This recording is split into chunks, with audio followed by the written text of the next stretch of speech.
Part 2, Parrot. Part two of Richard's Parrot. of me and Polly Parrot and Rory the geezer that's sat over there. So I've always quite fancied the pirate life, And now you've got one. and now I've got the pirate life. It's pretty good. What do you reckon, mate? Big ship sailed on the alley-alley-oo, the alley-alley-oo, the alley-alley-oo. Yeah. The big ship sailed on the alley-alley-oo on the last day of September. So what's the plan? What are we doing? You're You want some? currently the proud owner of a new parrot. Yeah, I like his colours. It's a good look. He's got a really cool look. He suits you. It does.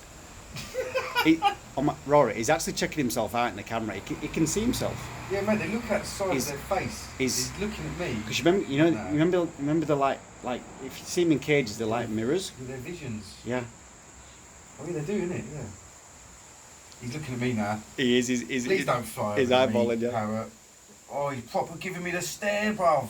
He is. Bruv, I'll punch him, man. I He don't want is. to hit the parrot, man, but I'll punch the parrot. I'm sorry. So Don't fly on me, parrot. he's my new mate. Uh, He's my new mate. We're friends.